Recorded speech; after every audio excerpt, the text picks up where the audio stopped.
Hello and welcome to Dwarven Forge Live. This is On the Anvil, episode 8. I am Nate, and this is...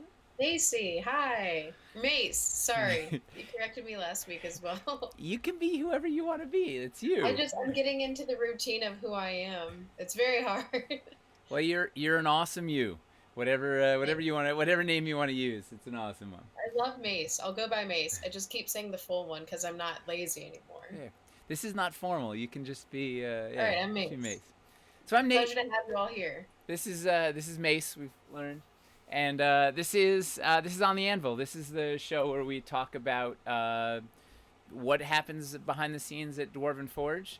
In this case, we are still streaming in my basement mid-pandemic, but we will still be showing you a little of the development process and what we're working on and new stuff coming up and taking your questions and just hanging out with you for, I don't know. I guess it's about 2 hours, right?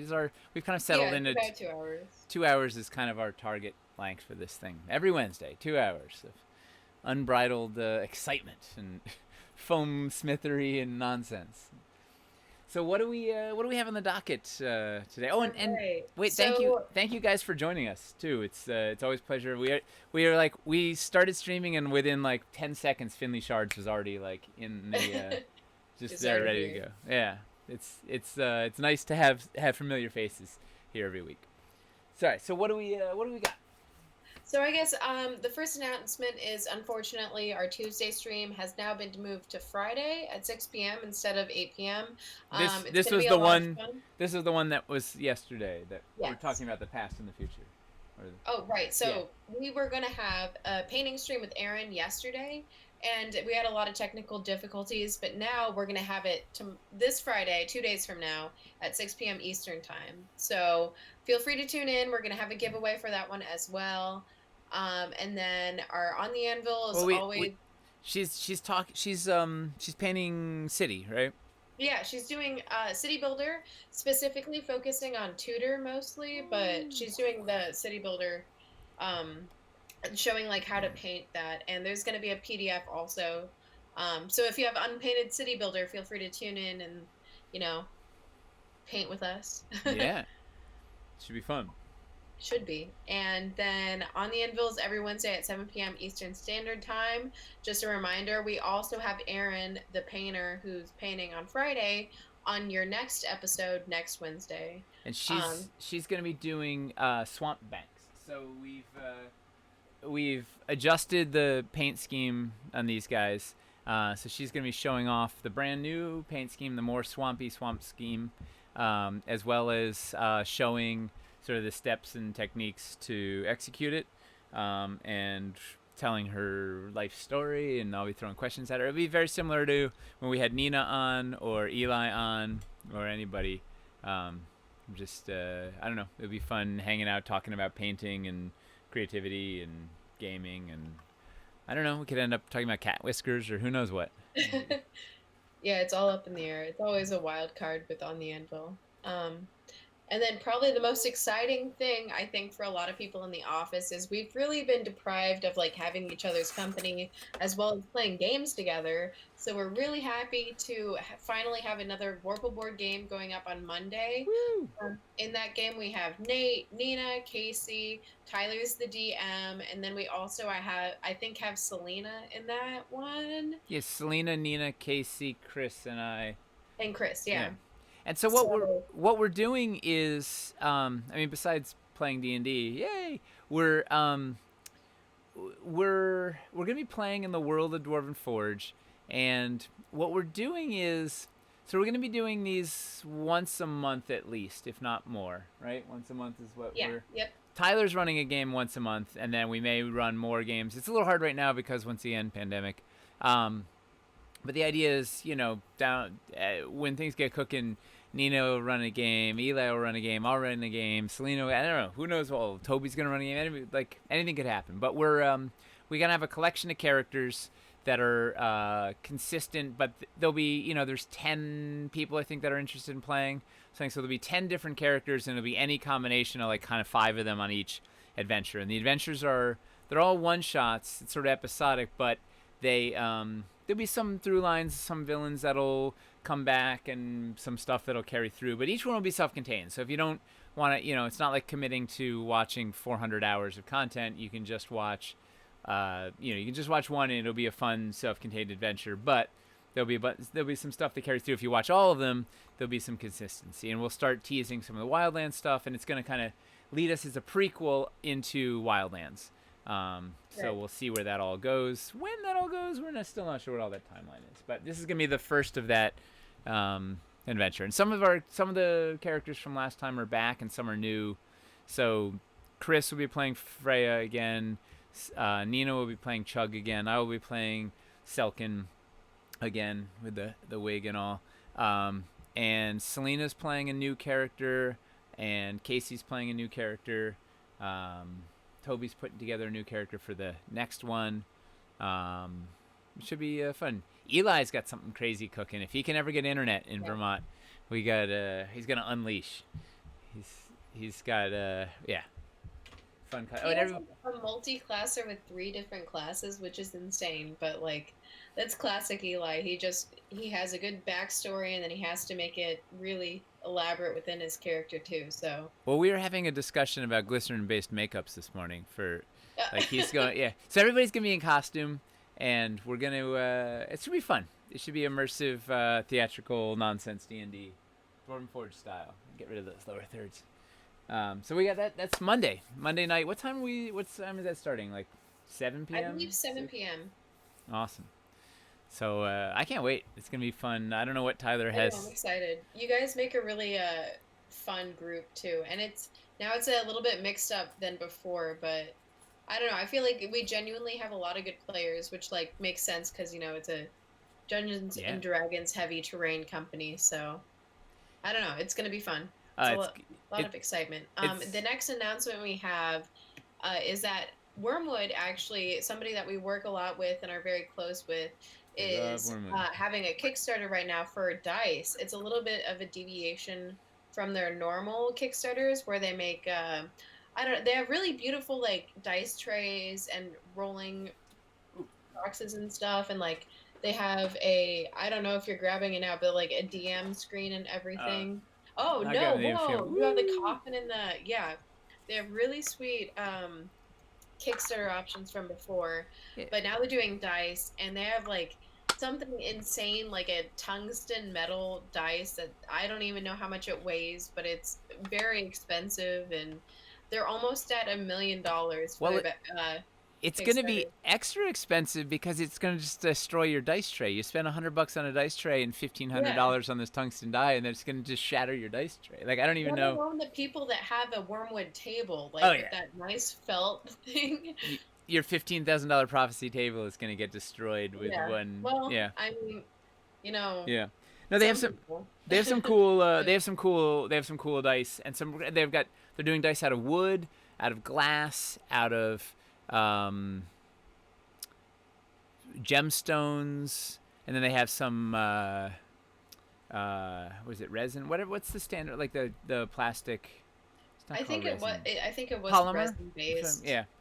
Anyway, they've got a whole range, everything from like $8 dice all the way up to $1,500 dice. But it's gonna be really cool, and yeah, the good folks to support to keep them afloat as everybody's sort of struggling through all this. So Yes, and they have 21 days left, I believe. So like, if you're not ready right now to like commit to a certain dice or a set, you can always come back to it. But there's a few other like D&D people that are like very heavily D&D, like Satine, who has yeah, some, and then I believe that the Jenny. Beetle and Grimm have a dice tray too, Yep.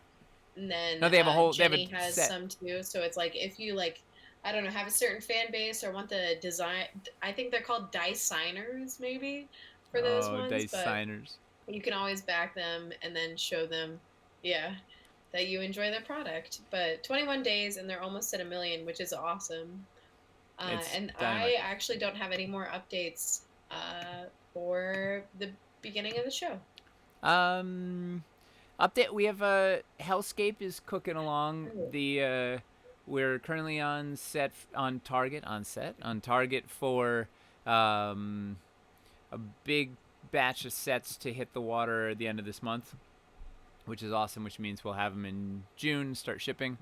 I mean, who knows? Anything between now and then, pirates, storms, whatever. Anything could strike. Terrible rifts in the planar reality. But conceptually, we'll have the first batch of stuff to start shipping for Hellscape in June, followed up by a second batch in late June, early July, something, and then Plaguestone's hot on its heels. And we're gonna we'll send out a Hellscape update first thing next week. We got a couple of things in there. We'll see. We have to wait for the update for that. Any other updates on? We still don't know when we're launching Wildlands, our next Kickstarter. Right. But if you want to stay up to date, where do they go? They go to, and then I'm leaving it in the chat, but it's dwarvenforge.com/wildlands. And a lot of people are also, thank you. I cleaned, yeah. Wait, did you just do a Selena dab slash? Yeah, I did. Yeah, It's okay. catching on. Can you do that again? Yay! Do you want the slash included? Like, yeah. Slash. All right. www.dwarvenforge.com/wildlands. And then, we'll send you an update when we'll send you a blast out when Wildlands goes live. Right. And which, I don't know, July? Yeah, and besides that, we also, very exciting about Facebook is we are very, very close now to getting to 1,000 followers. Last I checked, we had 916, and as soon as we get 1,000 in the official Dwarven Forge fan group, we actually are going to give away a pretty nice set for everyone. But if you want to join our community, we have that Facebook page, we have Discord, there's so much other social media like Instagram, Twitter, and then just like a regular Dwarven Forge page. You can include yourself in our email list on the website. It's one of the first things that pops up. But yeah, we have a lot going on and a lot of ways to announce. So if you ever feel like you want some more information, that's a great way to, tag in. Woo!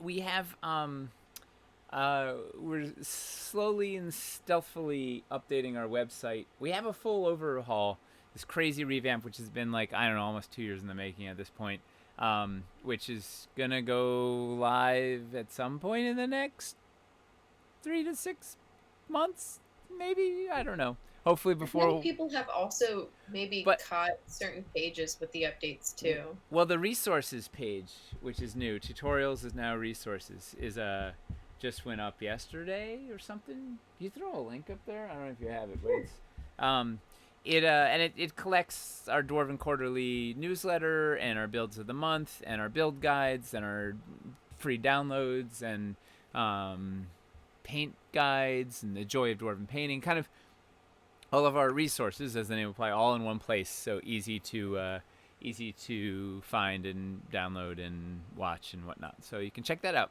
It's like, I think it's dwarvenforge.com/resources. Maybe that'd be too easy. It's on the top. It's /pages/resources. Nah, slash. I can't. Both. So I think that's it for updates. You know what, I got random. I upgraded to a hardcover of Sly Flourish's Return of the Lazy Dungeon. Ooh, very nice. You know, as we're fleshing out the world of Dwarven Forge, I wanted to look at my copy, but it's at the office, and so I was like, you know what, I'm just gonna buy another one, and I upgraded to the hardcover because very good book. If you don't have it, we love Mike. Sly Flourish.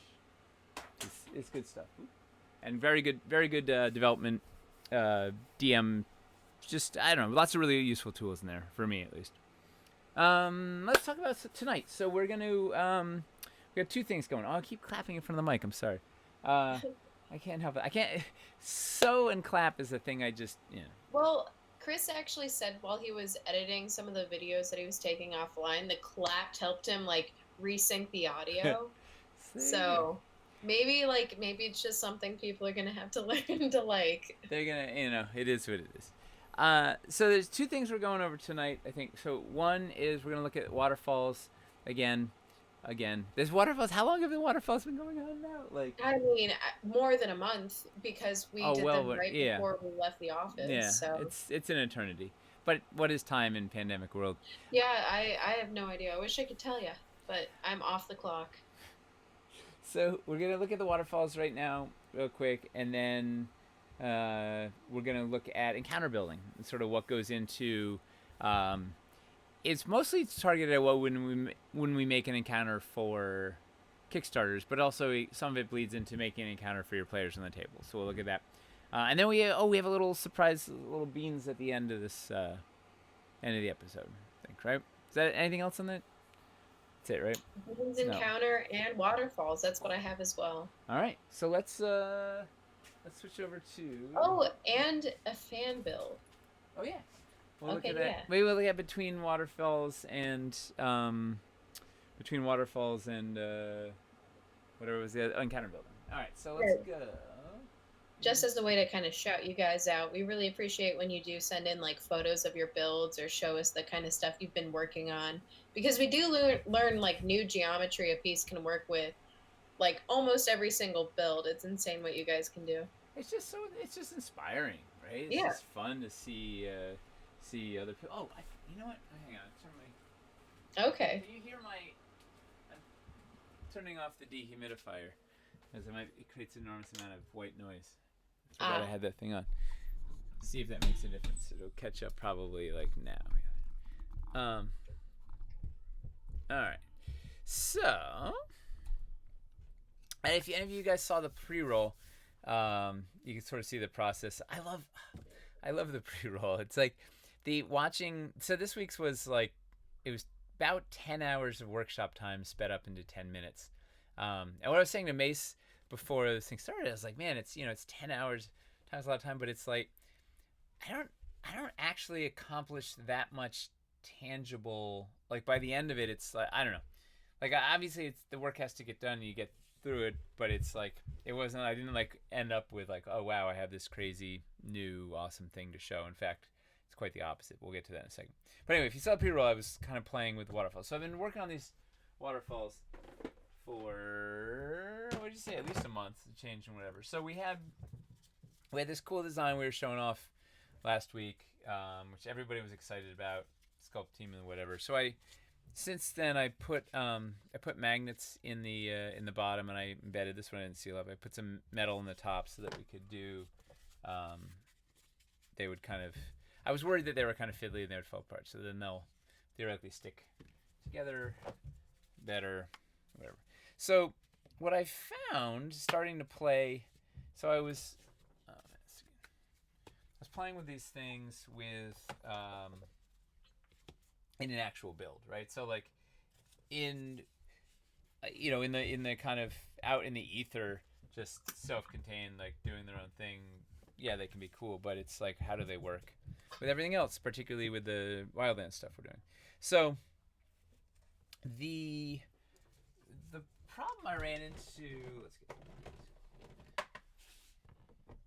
So the problem I ran into really quickly was getting them to line up with a river or whatever. Assuming that you were doing a river with negative space coming in, there was some sort of like it's not perfect. It was okay, but it's not perfect. Like doing the putting the banks over the edges, it's okay. It was kind of perfect. In the bottom, it got really kind of wonky, like it spills out, and then this, like the footer, didn't fit. I was getting frustrated. I was getting vexed. These waterfalls are my Waterloo.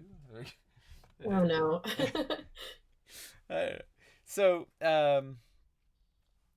it's okay, but it's not great like this. I'm like, but maybe we could live with it. And then trying to figure out something down here, but we'll get there.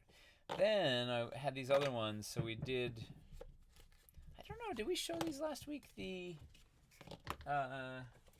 the newer, lower profile things? I can't remember if we showed these or not. Yeah, we did. Yeah. Okay. There was a lot of positive reacts. Yeah, because they're great, right? Because assuming you don't want to put. Oop, I'm popping these stilts off. Assuming you just want to have your river 38. Uh oh, did I lose it? 38 millimeters high. Whatever, like these get you there in a nice way. Why is it so low? What's going on? Oh, you know why? You're the old one.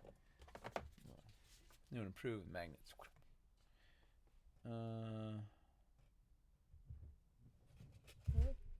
No, that's the old one too. I need to have start like at one point I color coded my mocks, so like the first batch would be in white foam and the next batch would be in green foam, and it's similar to how they do shooting scripts in film.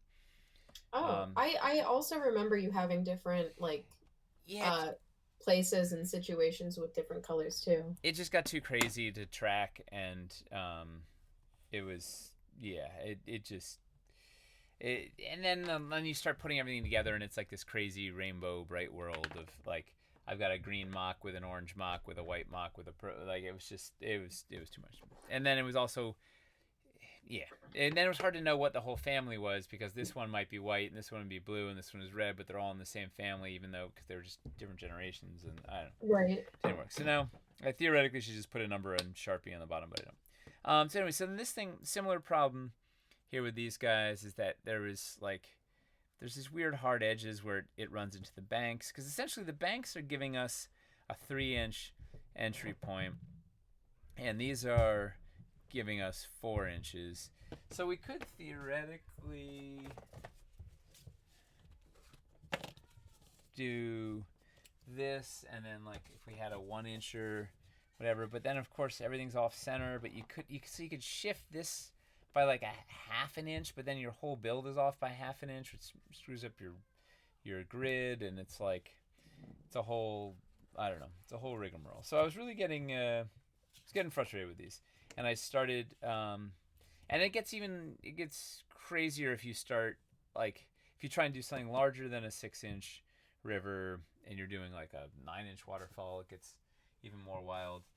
So I was trying a bunch of things. I was making like pieces that could kind of transition us from one to the other, um, and I don't know. I tried a whole variety of little bits, and it was the same bits that when I started showed it off to went through it with Eli and Michelle and Nina and Toby, and it was like the same. They were sort of suggesting the same pieces I was doing and whatever, but we kept kind of going in circles. So moral of the story is I'm killing this after all this I'm killing this design. Basically what it came down to was these are better for caverns, right? So these because of the 2-inch nature of these and the nature of the banks and whatever, these play better with cavern stuff, or potentially dungeon stuff or whatever. So I'm tabling these for now. Maybe this will come back when we go back to the caves or whatever. But we're gonna go to, and I started messing around in the pre-roll. You can see it. I started messing around. It's gonna be some sort of like 6-inch based beefy piece. This was an old mock. Of course, it's amazing how many Right. times I'll do like weeks of work to circle back around to a thing that I'd done months ago. Literally, this mock is like I don't know. This thing is 9 months old or something, or 6 months old at least. This was it might even be 12 months old. I can't even remember. I don't know. Time is who knows what. I feel like this was before Stefan even went to Seattle. No, that can't be. Wow. I don't know. I don't know. It's old. Anyway, most of it. So it's going to be something more in the realm of a 6-inch thing that is designed to take, to have the banks feed into it in a nice way.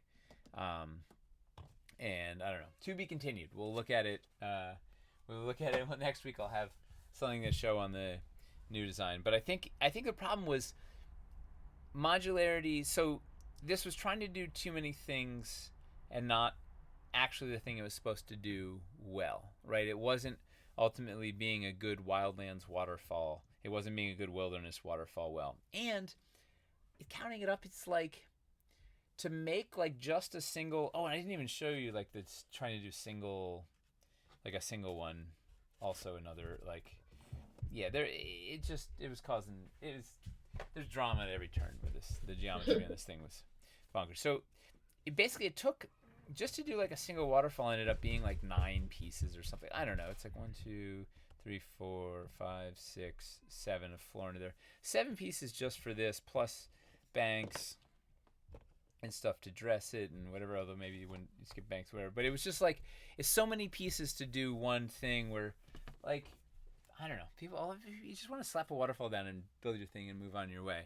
So anyway, I'm gonna have a new one. I have something new to look at next week. But I've got a couple of. I've learned a lot going through the latest iterations, and there's a bunch of things from this geometry that I'm liking, that'll make their way into the new big design. So it's going to be some. Actually, I have a rough. No, I was doing footprints for a thing, but it's gonna steal the same sort of. We'll have a footer, like this is sort of basically like a 2D video of it, but there'll be a footer. There'll be stackable, like you can stagger them back and stack. So if you want to do double high and things, we'll see. We'll look at it next week. But it's I don't know, the waterfall saga continues. It's I didn't know we were writing an epic ballad on this one, but we are. I mean, I personally prefer the fact that you can do a simple laydown thing, even if it is less modular. I feel like in the future, if it's something people really demand and like it's a piece we already have, we could expand upon it. But Mm-hmm. I don't know how many different, like I've been to Multnomah and I've been to a few other waterfalls, and they all kind of are just waterfalling to me. Like, do you really need to Yeah, have that much deviation? exactly. And what's it really like in terms of the gameplay that it's bringing to the table? Like, what is it? How is it making your encounter more dynamic? How is it making it more immersive for your players? How is it like, all right, so maybe this waterfall was 3 inches wide and this one was 4 inches and this one was 6 inches but like, who cares? I mean, I guess if it's they have to cross it and it's a thing, whatever. I don't know. I feel like it's for the Subtalent. for, Oh, sorry. Subtalent actually says Oregonian here. Lots of different types of waterfalls. So there's like, to be fair, yeah. oh, is Oregonian is the He said Oregonian. Yeah. yeah, here's 6 7 different types right here. Yeah, but Right. fundamentally, it's doing essentially the same thing, right? It's other than I guess this block one is extra wide, and this one's extra tall, but it's creating a barrier, some sort of hazard that you have to deal with. Slash, mostly it just looks really cool, right? And I feel like beautilarity, right? We were in the war of beauty and modularity. I think modularity was slaying. It just wasn't gameable. I don't know. It's just too much nonsense to just make a simple waterfall, right? As much as this thing, this thing is simple and I use it a lot. It's not the greatest looking thing. It loses a lot of beauty points, and it's Yeah. not actually the most modular thing in the world. But it you can just pop it down and go pretty easily and pretty quickly. Um, but so we'll get there. It is Well, quite a it's also worth maybe exploring one of the slope pieces being kind of like, yeah, one of those pieces being an in between for both the banks and the larger pieces. But like clearly it's still in the works and nothing is final yet. But when it well. comes down to beauty and modularity, it's hard to make a compromise because there's some people who do beauty builds and don't actually do playthroughs, but then there's some people who only like are using it to play with their players, and it's kind of, I mean, beauty is not the most important thing, but like it's something that we're gonna guaranteed provide as best we can. Well, fundamentally, if we're gonna provide anything, it needs to be good gameplay, right? Like, Yeah. we're making terrain to play D&D with, so like, it better be gameable. Maybe the people who are making dioramas will be upset that we're not giving them the most modular waterfall that they can tweak to the heart's desire. But if we're making the thing that's going to be awesome on the game table, that's fundamentally what we're making this for, is so that you can have a great session and run a cool game for your players. It's hard to make something that's liquid into a solid that still articulates as a liquid too. Yeah, well, that's what Eli and Nina are. That's what And they're they're doing for. great at it. Yeah, Part of me also just wants to be able to build one of those fountains that like rotates water in and out, like an indoor fountain. a chocolate fountain. Oh God, I wish. If we can build a chocolate fountain, I'd be thrilled. Yeah. Um. So yeah, I think that's. I don't know. Does anybody have any questions or thoughts on the waterfalls before I put these away and we can It get? seems like a lot of people are actually more in favor of multiple pieces in the chat, which Yeah. I can definitely see the appeal of that. And it's not final, but like if you have ideas to make it work and not be, I guess, too much or so big a compromise in the terms of bank like flushness or whatever, we're like always open to hear your thoughts and like see your drawings in Discord. It's true. Feel free to take a screenshot and then draw off of that. But Well, it's and it's conceptually I was all for it too until having physically played with him. Like it's not. We're not there yet. It's not a satisfying. Like there was a lot of clever. There were some very clever bits. Like I was very happy with this overlap fitting, giving us different heights, and like there's a lot of things this was doing nicely, but fundamentally it wasn't creating like in order to actually play with these pieces nicely, it was going to require I don't know, it was going to require nine pieces or something, nine new pieces, much less like it just I don't know, it was annoyingly fiddly to do to do something that was decent. But I don't know. We'll see. I have grand plans on this 6-inch revisiting, and it could all circle around again. Like I don't even know. Like right. we're Like on. how many times are we going to go back to draft one Yeah. and how many times are we going to be like, wait, no, but draft three, really, like what are we missing? It's No, hard. it's true, and it It's was all it. it's like the argument about like an iPod 1 versus an iPod 3 and then going back to like basically the same build of an iPod 5. It just happens. People like second guess themselves and like realize where they really are initially based on either customer feedback or like their own like dialogue. Or just use, right? You play with it Yeah. for some time, like, you know what, this is whatever. I don't know. It was like a half-hour debate. We were talking this waterfall, this last round of water. It was like, we're getting there. And no, we'll see. Anything could change again before we launch. Hell, waterfalls might even just die. I don't know. They're not gonna die. On the They're gonna. Anvil's just becoming Waterfalls Weekly. It should be called Waterfalls Weekly this week on waterfalls.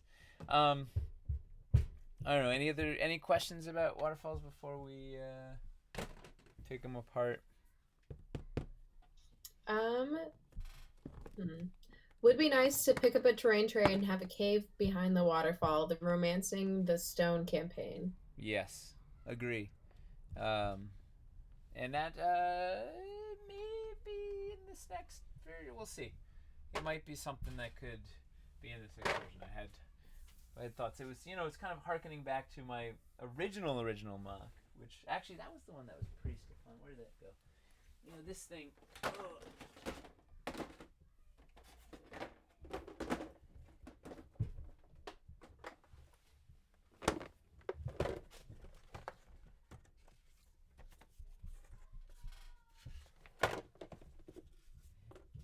This thing that I had early on had a removable bit with it. Oh man, there's a plug for this somewhere. It's but you could transition down and in Romancing the Stone style. Feels like a good Night of use the thing. Phoenix also says, what about a rock cliff piece that can be used on its own and a waterfall tile that fits right over the top so you can use either? Something like this that would fit in a. Yeah. That was literally that was sort of the core of this design.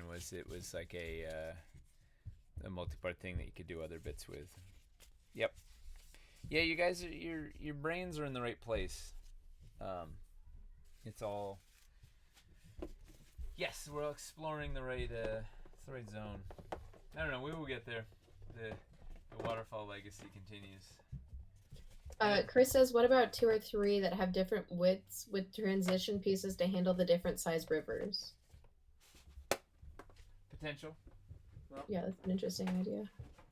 yeah, we talked about so like cutting. So it's sort of like maybe it might be like imagine this is if this is sort of the roughly the waterfall we're talking about, maybe just making it two things, and then you could have a center. You could have a centerpiece that you could put in to make it wider, and or you could, if it was something like this, you could slap it up against another escarpment or something, and have that be the other end. I don't know. We're gonna keep playing, but it's the big one is it needs to feed the banks need to feed it in a good way, and right now these are not one of the one of the things we did with the banks, for good or for ill, it seems like maybe for ill in this case, is that the profile on them, it's an inch and a half. Which yeah, it should have just been a clean inch, and then it would play so much nicer with 1,000 things. The reason it's an inch and a half was it gave us more room to do a graceful, interesting curve arc to it, and it gave more gameable space. So like, if this thing was just on an inch, it would be it'd be a very small piece that wouldn't it would all be sort of curved. It wouldn't be gameable. Like this would have started here would have basically no gameable space. I mean, as it is, we kind of knocked out a lot of the gameable space on this one, but um, yeah, it was sort of an effort to try and say, well, you could almost have a full square and then have it sort of taper off. But yeah, that I don't know, or that half inch is causing all sorts of drama. Is it worth having like a nine-piece waterfall that also is backed with like a few different new escarpment pieces that would make it compatible with old builds? Well, the one good thing that all right, buckle up, water tile people. This is All right, buckle in. the one good thing that I guess I could use this to show the water tiles. Interestingly enough, have a very uh, similar footprint to the banks. So something that is friendly with the banks will be friendly with water tiles. So if the top of the waterfall lines up with this, it will also line up really well. You can sort of see it here, right, with your water tiles pieces conceptually, right? Um, so yeah, there might be so whatever we do on the top will be probably be water tile friendly ish, which is something. Um, yeah, I don't know. It's it's a moving target. It's and so what I was kind of lamenting was that it was I don't know, it was like 10 hours of work to get in a full circle to realize that these things were not working. Um, Maybe more than 10 hours of work. I don't know. It's all yeah, because then there's meetings about it and things whatever. So I don't know. A That's what lot of hours, yeah. yeah. So that's one of the sort of yeah, the point of this show is kind of showing the process, right? So a lot of it is so like it's everything is I describe it as ponderously slow. Like things take a long time and experimenting and trying. We usually don't just take the first thing we think of and just make it. Like we kind of play around and test it and poke holes in it and challenge the assumptions. And maybe sometimes we challenge the assumptions too much and like you know push ourselves in circles and whatever. But that's the yeah. We'll see. Should we look at encounter designs? With any other questions or thoughts on waterfalls? Finley Shard says just have a small bank piece that covers the edge of the waterfall with a tree trunk post hole in it and put a small bush, top of the tree, etc., in there, overhanging the water and obscuring the slight mismatch. On both sides, like dual shrubberies. Yeah, enough for the Knights of Knee. Yeah, That's what I'm assuming he's saying is like cover up the overlap. yeah. It's not a good. it's sort of band-aid, but it doesn't solve, like, fundamentally I feel like we're gonna regret the geometry. Like, if the geometry doesn't play, like, it's got to play well with, like, we have so much, fundamentally the banks, the new banks and the old banks are everywhere in this, so like it has to play really nicely with these, and it can't just be like, we can't just try and kind of hide, we can't hide that it's not working. Like, it has to be, it has to work really, it has to play well with them.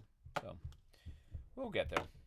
We'll see. We'll next week it'll be something to look forward to or to dread. I don't know. So encounter building. Yes. So let's see what we have in store for entrepreneurs here. All right. Let me clear out a space. So I'm gonna do.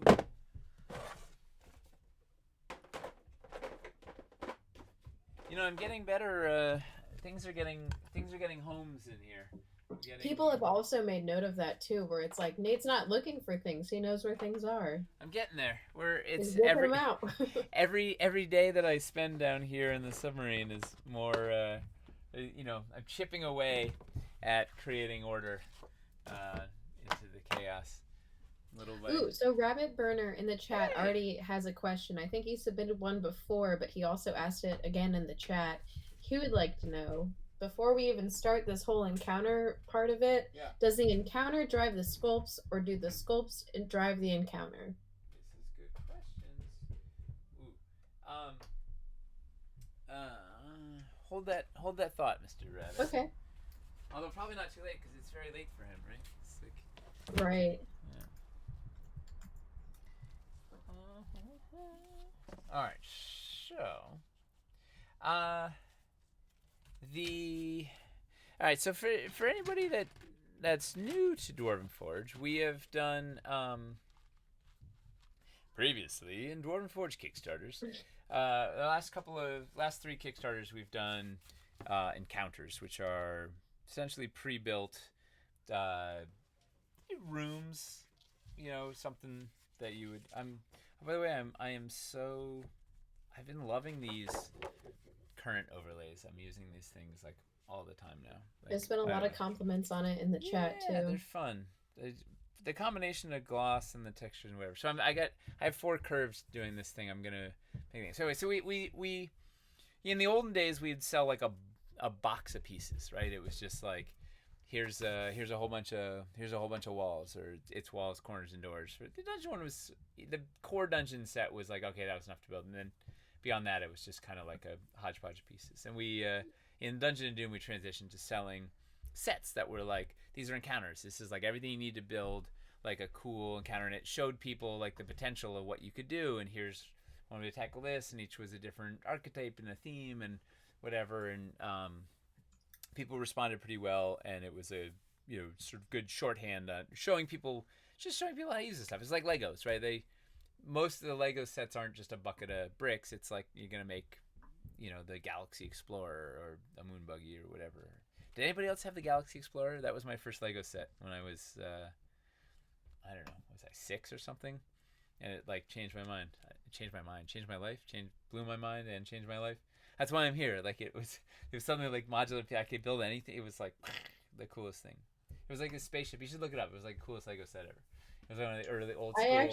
I feel like I have looked it up before. I'm surprised nobody's commenting yet, because I feel like we have a lot of sci-fi Star Wars fans, and that's kind of a classic piece, isn't it? Dude, the Galaxy Explorer was great. It had a moon buggy that came out the back of the thing, and it was like, it was, yeah.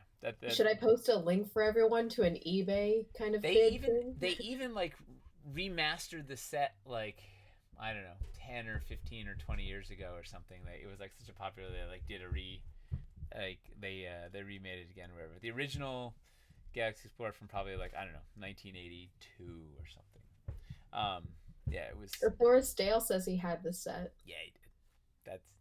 That guy's dynamite. Anyway, so we make a thing it's an encounter, and it's a little easier to understand, and it's whatever, and I'm off center. Go this way. So building encounters is a bit of an adventure. Um, Twofold, because it's one, you have to sell it, and two, it needs to be awesome. So like when you're building an encounter for your players, it just basically needs to be fun and wow them. You don't actually have to sell it because you've already bought all the stuff. I'm taping these things down so they don't wander. Man, can you hear my kids going bonkers upstairs? Not too bad, but I did hear a few feral screams here Yeah, and it's there. That was awesome. raccoons, maybe. Yeah, my Hawken looks like Flea right now from Chili Peppers. He got his tooth pulled out yesterday. Was it yesterday? What day was it? Yeah. Yeah, it was yesterday. Yeah. He's like, yeah. Time is very warped, but I definitely remember yesterday our meeting was like, guys, I have to go. My son just like chipped his tooth. I have No, to well, go he to he help him get it chipped it out. previously, but it was, I don't know, it was a whole thing. You had to hold him down like in like an MMA grapple while they yanked the thing out. It was terrible. It was like the worst. Yesterday was not the greatest of days. Well, the good news is King Sax Uh, says he can't hear your kids because his are thumping upstairs as well. I'm glad to hear it. All right, um, so to answer Rabbit's question, so the general process for making these things is I wait till we have like a bulk of the bread and butter pieces, and then like build out a thing, and then generally I have an idea in mind before we build it, and then build it and see what it looks, and then you're like, this needs it just needs a big spingle, and it needs something in there as a point of interest or whatever. It's just not cool enough or whatnot. Although that was sort of previously in Dungeon of Doom. Like Dungeon of Doom, almost everything was made before I made the encounters because that was really late edition. And actually, that was the oh man, I should have pulled stills of the encounters in retrospect. Um, the Almost all the way prepared. You got it no. though. Like, Oh, you don't know what we were you supposed to go. do? We were supposed to show we were just supposed to show the set, the fan build of the week. Oh, you Uh, didn't have it? I have it, but I didn't show it. I mean, we didn't talk about Oh, it. Yeah. okay. Should we do that right now? Yeah, Or let's should do we it. do Let's do a brief Okay. intermission. Yeah, while you're setting up, thanks guys for coming out. Remember to subscribe to our Wildlands thing. That's just going to give you Wildlands all the thing. information about past, present, future Kickstarters going on. If you've backed us before, we're going to give you updates. If you're going to back us while we're doing the next Kickstarter, we're going to still give you updates. And then for all the ones going forward, you're going to be able to hear out about them first there. All right. So we have Nerd Botchery here. Just posted something up. This was on the official fan group, right? And right? Am I making that up? Yeah, it All right. was. Yeah. And what I liked about this was a couple of things. One, it's showing awesome compatibility with wilderness and castles and even streets in there. And yeah, the bridges from castles, and they're from cavern ledges. So I like that was one. And two, it's just like it's a great example of an actual like playable build, right? It's not like a 14-foot table that's got like an epic diorama that took you 2 weeks to build and whatever. This is like an actual encounter that you would have on the game table, right? It's a reasonable size. There's gameable space. Actually, I don't know how much gameable space is in that castle. I'm interesting to see how his approach on the castle was. Was he popping off the towers as he went, or was there no combat in the castle? Was the combat out on the bridge? Was it adjusting? I don't know. If Nerdbotcher is watching, he should tell us, He or is, they, and he's very excited. yeah, to tell us how the encounter went down. But I thought this was just it's just a great example of a playable, like something you'd actually see on a game table. It looks like it was a fun little adventure. Does he want to tell us what happened in 2 sentences or less? Yeah, go ahead and give us a Okay, couple sentences. 3 sentences But maybe. while speaking of dental injuries and stuff, Oh no. Justice Orman is here. Oh, did you get your root canal sorted out? And then, the lapse of internet between him typing and him being able to hear you say Is that. He said, LOL, no, still waiting. Oh man. Well, apparently there's still dentists, or at least in New York City, there's still dentists operating despite coronavirus. Although everybody has like double face shields and things, like it's intense. You don't really probably don't want to go if you don't have to. Is Odin Forged watching? Um, I haven't seen him yet, actually. He may have been here before, but I don't remember seeing I him. had my Spotify like daily mix on the other day where it just gives you like Oh, he's here. He says he's here. so there's it was like playing random songs. A song came on called "The Bastard Son of Odin" came on, which made me think of him because it was like I don't know if it was about Thor or Loki or just a hypothetical, but it's So about like on brand. a fast driving, hard drinking bastard son of Odin. Which like I was like, well, I think I know who that's describing. But anyway, so what did Nerd Botchery have to say about his build, their build, her build? They, Nerd Botchery has not commented yet fine. on their few Okay. sentences.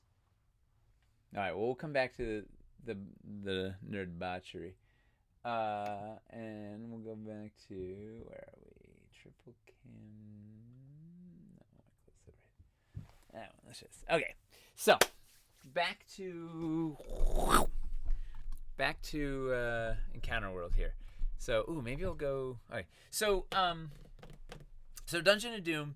We we didn't go- we didn't we weren't gonna, we didn't do encounters until I don't think I started building them until through 4, maybe 3 weeks before the Kickstarter launched. Originally, we were going to kind of just go with the original KS1 thing of like a bucket of dungeons, and then we had good success in the castles with the Royal Stronghold and the Count's Castle and the Sorcerer's Sanctum. These sort of pre-configured castles that were actually a thing. So we said, all right, let's make encounters. So that those were just kind of um, they were the idea was each one would present you like a different sort of thing, right? So like the gauntlet was a lot of passage pieces and all the traps we could imagine. And Doom Rollers, Labyrinth was similar. It was like super tons of passage pieces, lots of curves, whatever, and even more traps.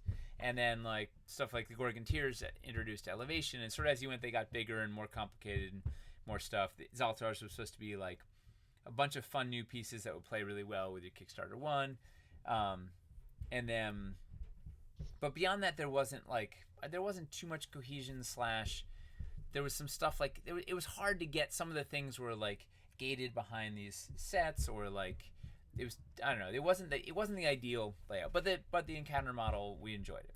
So then we in Caverns Deep it was I approached it similarly, building stuff out, and then thought about the whole like the offering as a whole. Because one of the complaints from Dungeon of Doom was like, okay, I got the whole Dungeon of Doom, but now I've got 200 corners and 200 walls, but only like four golem walls or whatever. So so there was like there was maybe too many bread and butter pieces for too little whatever. So I tried to fix that in Caverns Deep. And part of that was we had so many more pieces in Caverns Deep. It was a little easier to spread it all around.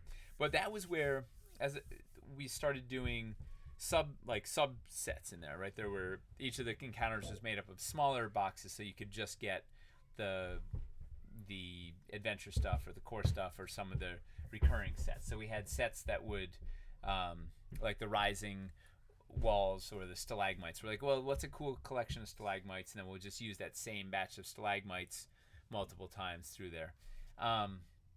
And that worked pretty well. Well, ask anybody but the factory.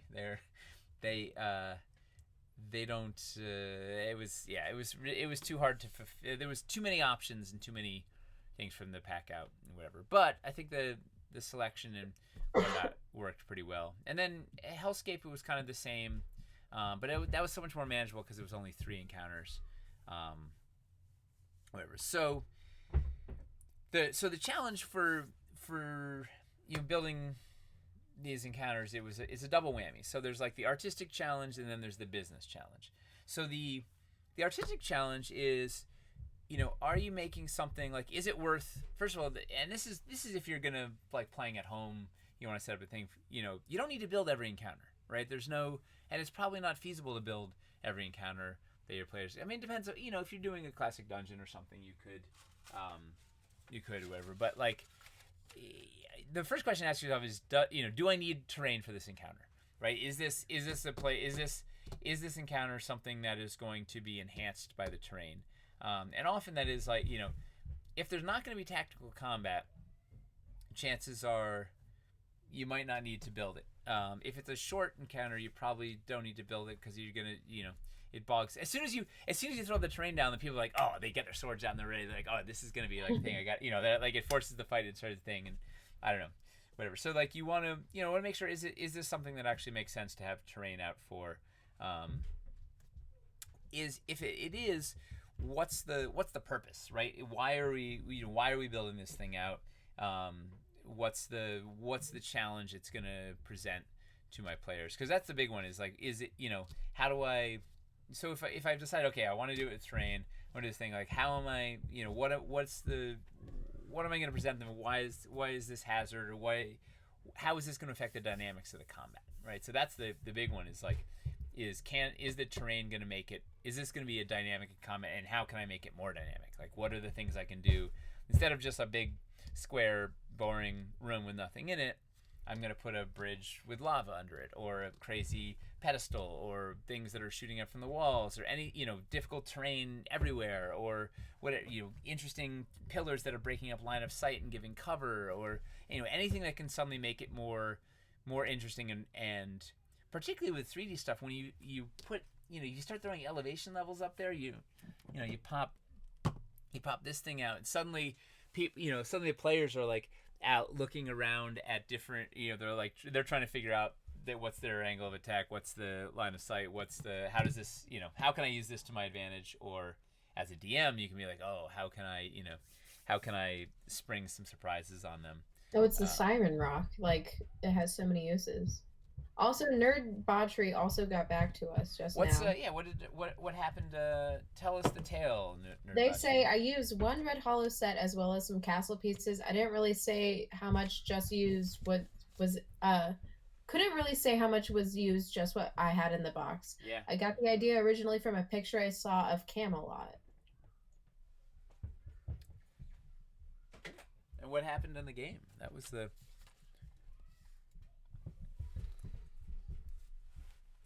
All right. Yeah, I Well, still to be waiting. continued. Yeah. He So. said that he had to go to Rush and tell his family that he was on screen, so he didn't hear the initial question. Guys, I'm famous. I'm famous. You gotta come look.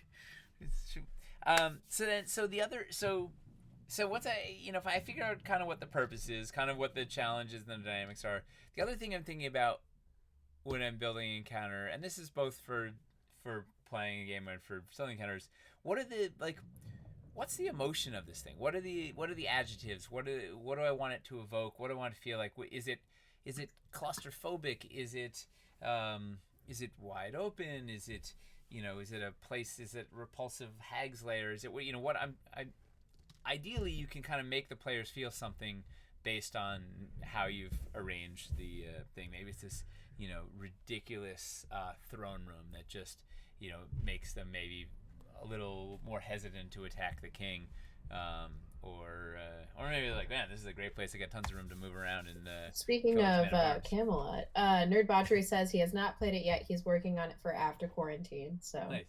Well, no king's attacked I yet. hope we didn't spoil it. Oh well. Um, and so then the other thing, as artistically as you're putting it together, is like, I was like, is this cool, right? Like, are the players gonna look at this and go, oh, awesome, or is there that I love a reveal, right? So is there that thing that they kind of think they know what's going, and then oh yeah, but wait, there's this, and like what's the reveal, what's that moment, instead of I have all that, I'm like, all right, I think I have a thing, and then really the backing up the big thing I'm trying to accomplish when I'm building out these encounters, particularly encounters that we're selling in our Kickstarters, is, and I think it's in general when you're making trains, you want to create you're creating a stage for your players to have like cinematic moments of badassery, right? Like you're giving them you're setting the stage for them to do cool stuff, right? So you want to, like, if you've got a monk in your group, you want to have some big ridiculous thing that they can jump off and do a thing on, or you want to give them a playground that sets them up to do epic things, or at least that's me. I want to, I want to find a way to like push the envelope, make them just have like the best time ever and feel super cool. So I'm trying to like, set the stage where they can is a place where your players can go in and look cool. Because isn't that what everybody wants in the game too? You just want to like be cool, Absolutely. right? It's as cinematic as you can get in the real Yeah, life. you're having your own movie. All right, so that's all. You figure all that out. So then you got to take that hat off and put on the business hat, which is never as fun. So when it comes no, because the business hat is like, so I built this like awesome epic thing, whatever, and we'll go through this exercise. It's like, so then it's so then first thing you have to do is like, how much does the thing cost, right? So you build out this like big awesome thing, put it in the spreadsheet, all the pieces, it's boom boom boom, run through the thing, and you're like, well, it's awesome, but it also costs $5,000. Like, that might be about $4,000 too much. So that's like, that becomes a problem every time. Like every time, I'm always sticker shocked by the price of stuff. So then there's the question of what are the pieces that are actually in this? Does it make sense? Like, I have 4 left swells and no right swell, so that's kind of an awkward collection of pieces. Is it, or it's all elevation and nothing else? And sometimes if it looks cool enough, or it's part of a bigger thing, like, who cares? Like the Smuggler's Cove is a good example of it. Like, that's one of my favorite encounters from, man, I should have had pictures queued up for this. I gotta put you by the camera so I can look at you and the camera too, also, because you're all the way over We'll here. figure it so, out. Yeah, getting there. So Smuggler's Cove is one of my favorite encounters from Cameras Deep, and it just looks awesome. It's got the boat and the dock and the whole stairway to violence and the whole thing, but it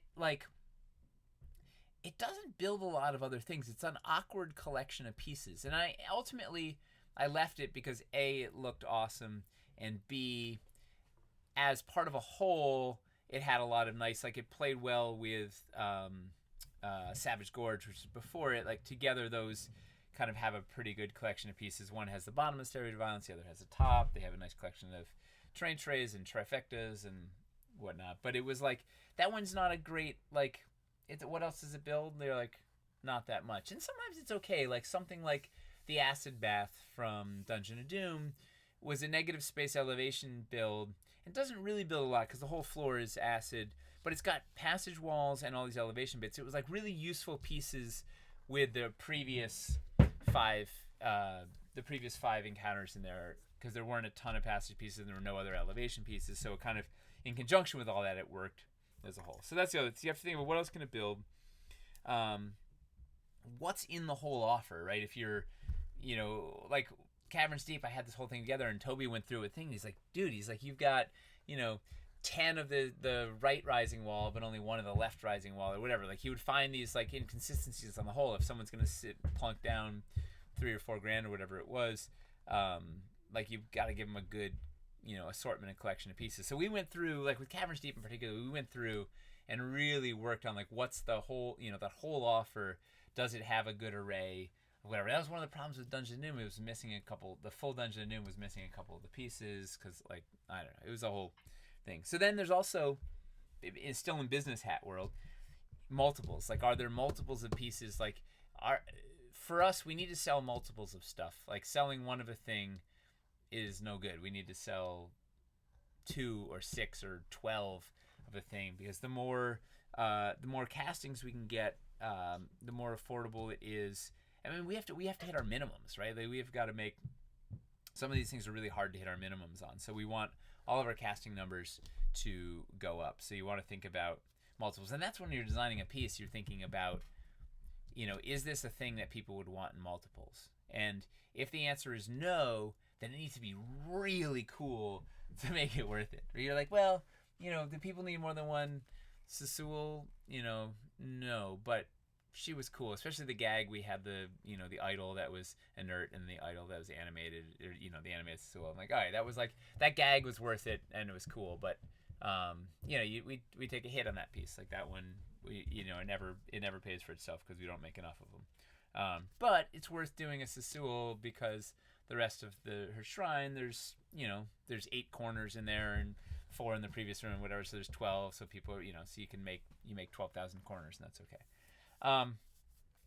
So I think that's the business. I'm trying to think of the business. Oh, and the other, that's the other thing. You look at the encounters like, can I sell this? Like, is this the thing that people are going to look at and go, oh man, that's awesome. I need to have it. So those are all that's the sort of the war between art and business of Your designing a counter. unfun business hat, which Yeah, could be more fun if you made it a business top hat.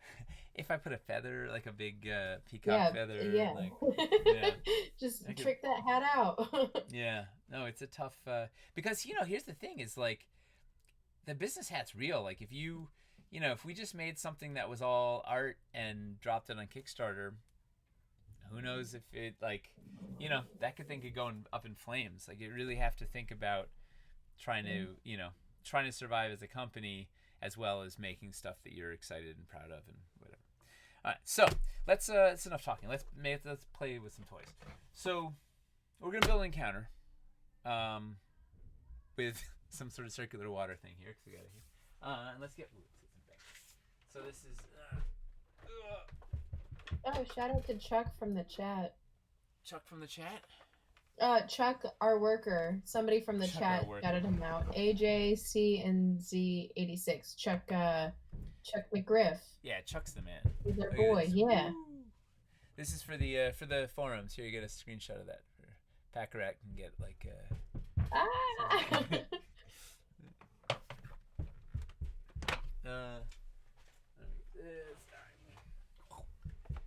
All right, so we're gonna build a swamp encounter. Oh man, wait, I'm running out of. Can I tell you? It doesn't matter how much. It doesn't matter how much table space I have. I will always run out. Can I tell you I agree? And there's never been so much more a trying and also something everybody I think agrees with issue than that. Like that's why the chair exists, where it's like the chair you have in your corner that you just put shirts and coats on. Yeah. I mean, at the office, I've got, I don't know, like 19 feet of table, and then 8 feet of table, and then a 4x6 table, and a 4x8 table, and then another pop up table, and they're all full. Like, and I a just desk. sit in a beanbag now because there's so much stuff at my desk that it's messing with my mind. I'm like, oh, I gotta take a step back. This is too much.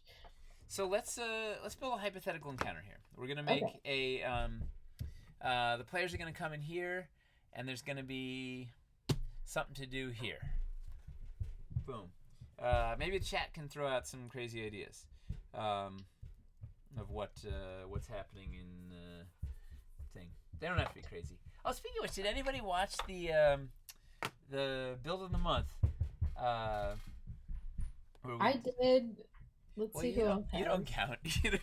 I know. No, so we did it. We did the building of the build of the month, which was really fun, right? So everybody's just kicking out all sorts of crazy ideas.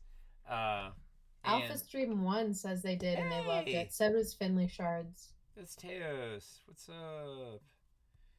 And then Hulk Reality says yes. Teos had the challenge of trying to turn. I slapped together all these crazy encounters in Dungeon of Doom and had a rough story for them, but it was not like a coherent. It wasn't like there wasn't a big through line for the thing. He had the challenge of trying to turn it into an actual adventure. And well, that module's I think completely out now, right? Dungeon Caverns Deep is not. Yes, sort of. It's out. It's not fully formatted, but it is. I see. It exists. You can get it on. I don't know. Do you have a link? Yeah, I'll find one real quick. Yeah, it's on. You know where you go. I go to resources, right? Oh, exactly. Maybe I'm gonna switch to the full overhead. Wait, what happened here? I guess we can see this whole thing. Another question we had in chat that I'm not quite sure we have an actual answer for yet is, when is the next restock / is there a restock? I've heard late June. We were aimed to have one in spring. I think that's been moved. Which restock are we talking? A restock. People are asking about restock in general. Uh, I know we just placed a pretty big Caverns Deep restock, including the new Caverns core pieces. Um, but I do not know. I don't know about the June. I think the June one got delayed. I don't know. I can't. No, I think the spring one got delayed. I Something got also could delayed. be wrong because but I think it's still set to be summer, spring, but now instead of being when it was, it's now set to be late June. That's the last I heard from Eric. Is But isn't late June? Oh, I don't want to keep saying. Isn't late June is summer, but yeah. I don't know. That's a good. These are good questions. Well, I do know we have a big. We just put a massive Caverns Deep uh, restock in there. That I don't know when that lands. September, something. Let me get to this. All right. King Sax says, I moved states and legit picked a new house based on the indoor storage for all my terrain, room for my crafting desks, and a gaming space. So he understands That the guy's a problem champ. of having Yeah. surfaces. It's A a. lot of people also agree with him on that, like Capel and uh, Nerd Botchery. All right. So this is like a. Oh man, I want to get this. I can't quite get this whole thing on. Other way. Wait a second. What are you doing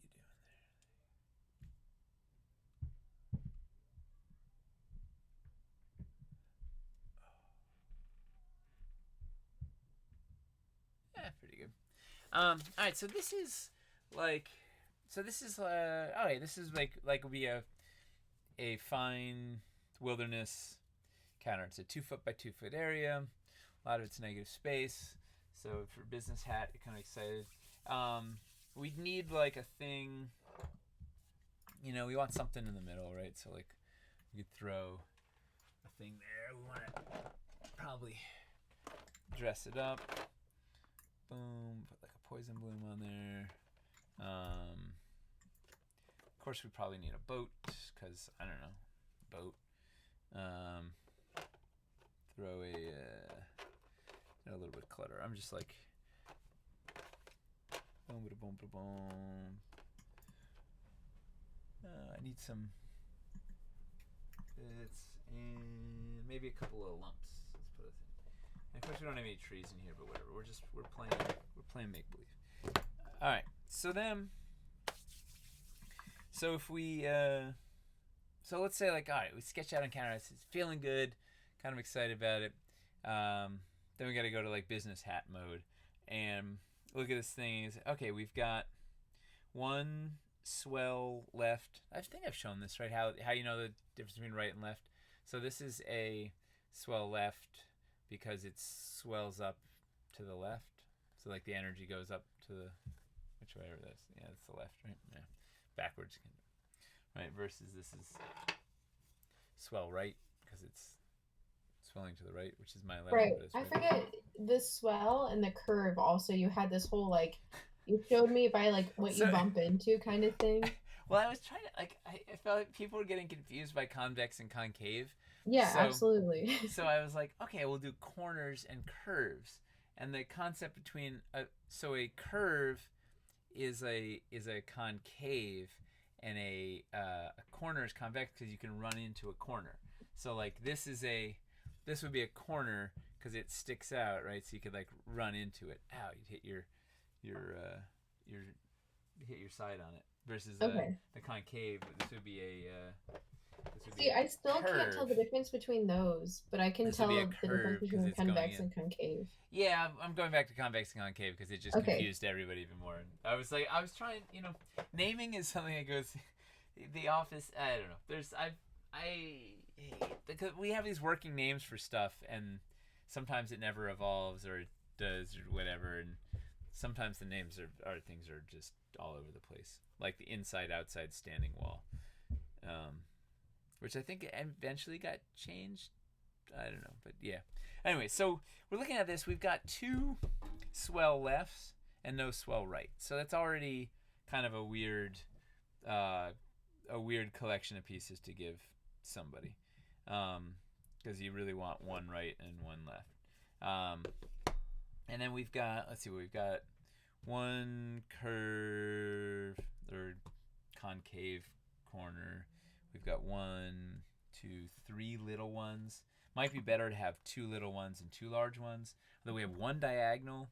Once again, maybe the diagonals would be better in pairs, or maybe we have one. Although, once again, you go to the pricing and you're like, oh, this thing is like $50 or whatever. Maybe we don't want to have 2 of them. Maybe we're better off with the small ones, which cost $5.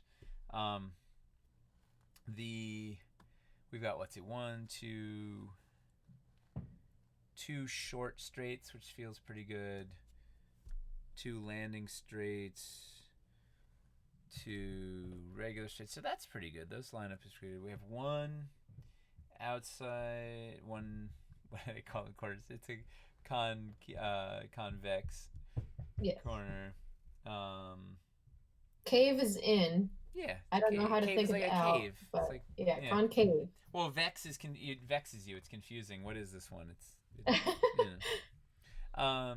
And then we have kind of an odd collection of floors, but it is what it is. So that's like, so then you're like, okay, well, this looks sort of like a thing, and we've got big hummock in the middle and a couple of lumps, and like you could dress around.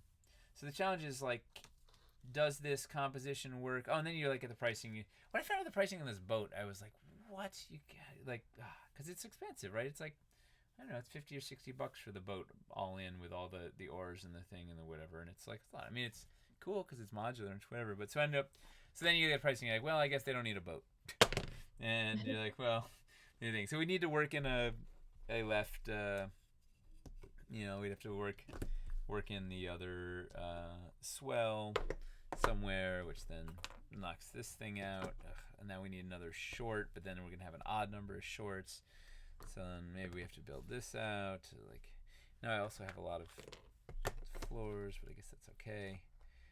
Mostly Didn't it's it like have the fun mnemonic device, pneumatic? The vocal mnemonic, one where he yeah. says convex expands towards you, like Vex, yeah, yeah, and concave. It's the cave caves one. in. Yeah. Yeah, well, all you have to remember is concave, because the other one is like, well, if this is not concave, it has to be convex. Right. Like waxing and waning. Yeah, waxing is building up. You wax off and then you wane on. Wait, no, I thought waxing is growing. Isn't the waxing moon growing? Wait, maybe I never took astronomy. Astronomy? I had to guess. I don't even know the difference between. I know the difference between astrology and astronomy, but they both are so similar, like in sound, that yeah, no, I never took either of them though. But the boat. Why is the boat so expensive? Says LME 202. It's expensive because I don't know, astrologically. It's expensive because it's 1, 2.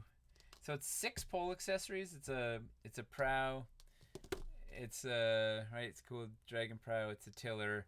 It's 4 oars, and then itself is for 3 pieces. So it's a bunch of pieces. And then it was the fit is really precise. So they had to have this special, I don't know, cooling frame for the thing. So as soon as it comes out, they put it in this like frame that keeps it rigid, and then drop it in water and keep it there and whatever. So it's like some of these things, like, when this comes out of the casting, it just I don't know, it just goes on and they don't have to do anything. This one is like requires a lot more work. But yeah, it's expensive. It's the manufacturing of this thing was trickier. And it's also it's also got texture all around. So the mold is trickier. It doesn't have a dead side, right? It doesn't have like a dead bottom, the prototype. So it's a bunch of factors. But yeah, it was expensive. But I love it. But anyway, so we killed it from the thing. So anyway, there's a lot of noodling that happens with the encounter when you're actually trying to figure out oh man, is this a collection of pieces that make sense for people? So then here's the brain bender. You're like, okay, what else can I build with this, right? You're like, okay, this works, but is this, like, if I bought this thing and it's the only thing I got, is there anything else I could build with it? Let's say I want to build like an island instead of doing like a sinkhole thing. Ooh, that was a cool effect on the overhead. Instead of a sinkhole thing, I want to build an island. Can we build an island out of this? Let's find out. All right, and I'm gonna keep all these pieces separate so we don't. All right. Ooh, Justice Armand wants to know what's a piece that was maybe more costly or complicated to make than most fans can realize. The boat. The boat, okay. No, there's got to be more. I feel like just the I heard about the pricing on a newer piece recently that's very large and very flat, but I feel like pieces like that seem kind of like they would just be off the cusp. Like there's nothing too like insane about it. Like there's not a ton of attachments or anything, but I feel like it's not very predictable how much a piece will cost just based on how elaborate it is. The the paint job affects affects the price a lot, and unfortunately, all this wilderness stuff requires it's a tricky paint job. It's just more colors and more steps and more detail and more specific details, right? Like dry brushing a dungeon, not so hard. Like going in and picking out some of the details on this thing, it's a lot harder. There's more colors. I mean, even simplified, I think it was still like 12 colors or something. I don't know. We'll you know what? Store that one for next week when Aaron is here. We can talk all about the Oh challenges yeah. of simplifying and whatnot. So the problem we've already run into here, trying to build this thing into an island, is we've got one here. We don't have enough convex corners, right? We have no. So this thing wants corners. This thing wants corners. This thing wants another corner. So we have zero. We have one corner. So it's like a classic example of the challenge of trying to make a thing that can do multiple things. Like there's no like trying to build, and that was one of the problems with the not problems. One of the challenges with the forest transition banks pack was there was only one concave, two convex. So if you wanted to build something like this that was like a pond, you needed 4 sets. But if you wanted to build something that was like an island, you needed one. Well, I guess you need more than one, but or you need at least 2 sets. But whatever. It was just that balance is challenge. So this is an example of where these pieces suddenly it's like just becomes a weird array of pieces. Actually, let's look at the pieces themselves, right? So we have a corner. Ooh, this would be a good one for the forums when I lay all the things out. Real quick, I'm gonna go to the bathroom, so No. don't ask me questions. Okay. No? Okay, No. well, Why? hope you can get me a new pair of pants. What's the average airspeed of an unladen swallow? African or European? I don't know.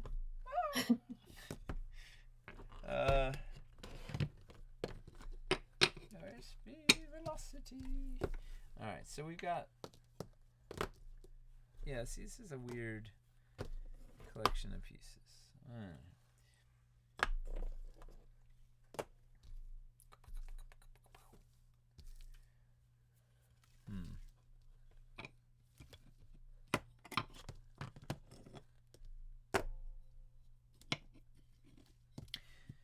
So, this is, and then a bunch of. Can you even see it all?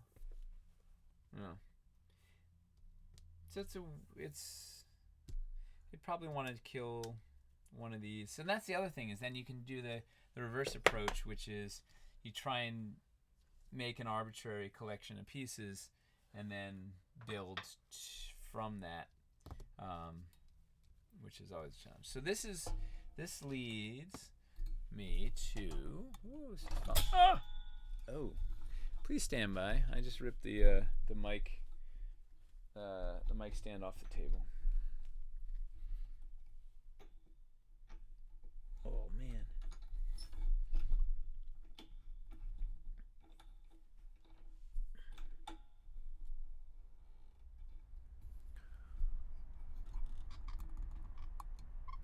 All right, I'm back. I'm back. Uh, so what I'm gonna try for Wildlands is doing generic quote generic packs, and then building from the packs rather than kind of reverse engineering the packs out of the encounters. So, for instance, this is kind of like a weird hodgepodge, but we could turn like so we're missing some of these guys, right? So maybe we'd do a pack. Let's get the floor. Time to start playing with the knife, says Mad Roboticist. I know. I can't find my dagger. Uh, I know. I'm prop light. Oh, you know where? I know where it is. I think it's in my bin of Selkin costuming. Gotta get that ready for Monday. So I'm spilling beans on the new approach on Wildlands of going sort of generic sets and then building builds out of generic sets. Cool. So I saw that you must have destroyed the studio in my absence in the chat, so yeah, things got a little crazy.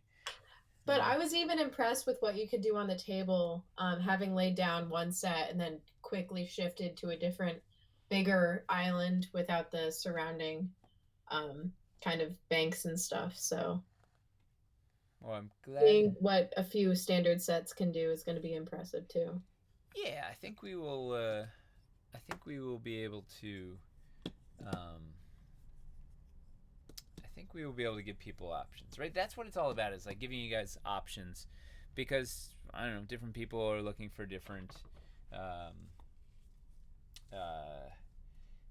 just I don't know, you have different styles of encounters, different styles of building. Some people just like the fiddly stuff. Some people like the big stuff. Some people like none of it. I don't know. Actually, everybody here likes some of it. Well, I feel like the very question a lot of people ask for their first time is like, how do I do this? How do I build this? Where do I start? Yeah. It's important to show like any way you want. Yeah. Well, there's no right or wrong way. It's like Legos. Like that Galaxy Explorer. So like this would be dude, that set was just the greatest ever. So for instance, these could be 4 different sets, right? We could have a set that's just straight banks. We could have a set of swell banks. We could have a set that's convex, expanding corners, and a set of concave corners, or curves, whatever you want to call them. And then put those together into an encounter or whatever. Figure out. So it's a general, and then there'll be stuff will be shared. So I conceptually, anytime that you have one of these curves, you're gonna have this same collection of 4 will show up.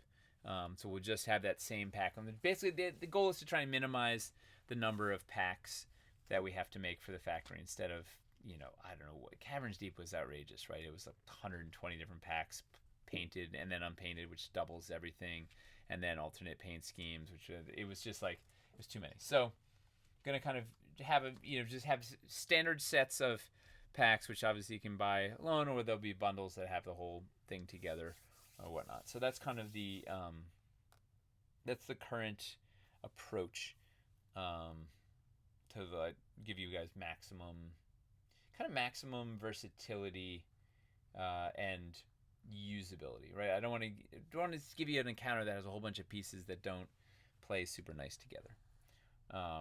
This way you can, I don't know, even if let's see if we can actually build something out of these. So it's just a random set. Let's go back to that island now that we have corners. Yeah. Convex and concave. Swells and corners. I know, it's like a party. Does anybody have any thoughts on the new approach? Does it sound approachable? Oh, you know what we need? Well, we'll get there. We need these. These guys are super friendly for islands, right? This is the. And you know what? So this is what. Okay, so this is a perfect example. So these guys are. Let's see if it in the close up. Right, these guys are super helpful for islands because they're an end piece, right? You can put them there and cap that thing without having to use two little pieces. You can use one. But in that the big pond build we did, these I could have just put two of these in there as an island in the pond, and that would have helped solve it building for the other thing. So that's sort of the thing. So if we figure out, okay, these are the sets we're going to use, then I could build them into the into that pond, and we would suddenly have something that works. Hopefully. Yeah, both the Thorisdale and Barragan say thumbs up to the new approach that we're taking. Yay! Woo! Well, Rabbit Burger says I cannot have enough banks. Also, yeah. So here's you want to hear some sad news about banks? oh yeah, uh, so was that we convincing? yeah, you really were excited for the sad Yeah. news. Okay. Um, we were going to do a mega pack, and the mega pack is dead. Um, for some pricing and minimum quantities issues. This is too boring. Don't like that's better. So that's kind of sad. I had a neat mega pack that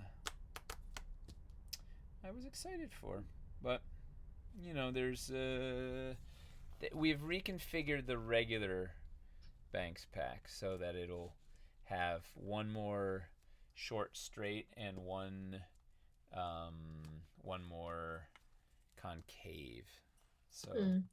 those were the things that vexed me. They were like just not enough. I don't know. Maybe it's just because the builds I was doing were all wacky, but I was like, I did not have enough those pieces to do interesting stuff.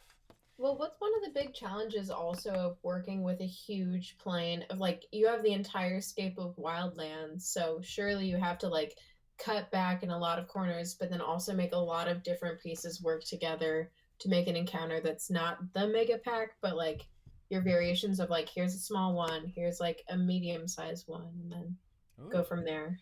that's whose thoughtful question is that? That's mine. Ah, well, give that lady a raise. Oh, Um, okay. yeah. Thanks. I, you know, I think it's an art, not a science, or just throwing darts at a wall. I think Sure. I think it's I kind of build, I do some building. I don't like this is too, needs to be bulkier. Um, I do, do I have any more convexes? No. I, I, I just play a bunch, and then based on that, I figure out where, like, I don't know, you just find that you're using, I'm like, oh, man, I always use this, whatever this thing is. Like, I got it, you know, I need to make sure I give people enough of this thing. Like, this is like an MVP piece that I use all the time. Um, Mhm. and then, or you just sort of notice, like, you notice ratios as you're doing it. You're like, man, I'm always, every time I use this thing, I want a ton of these things. Um, Is that how the stilts kind of became an unsung hero? Dude, the stilts are the best thing ever. Yeah. Yeah, yeah, I think it was, yes, the stilts were just because I was like, man, I'm just always lofting stuff up.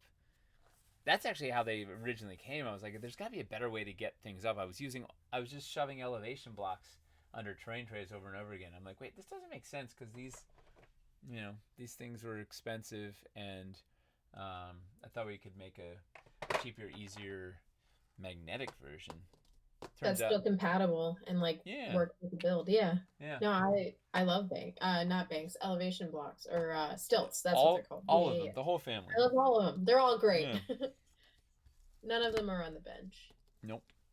Um, Um, there's a motion to start a new Kickstarter in November called Banksgiving. We should. Oh my god! Wait, you put that on Slack on the social channel. We have to remember Thanksgiving come December Okay. because we're gonna have to do some sort of post for Thanksgiving. Um, yeah, see, this is an interesting looking island. I'm digging this. Um, hmm. Put a thing there. Put this thing back in there. Boom. Boom. So interestingly, we So have. with encounter versus like actual adventure, what does the encounter build go first, or are you doing adventure first, or is it like a little bit of both where you're like, oh, I put that tower there and now I can like maybe find something to do in there. And then oh, now that they have this whole like they need to rappel down, I have so many ropes that I could attach to the build. Well, I think so.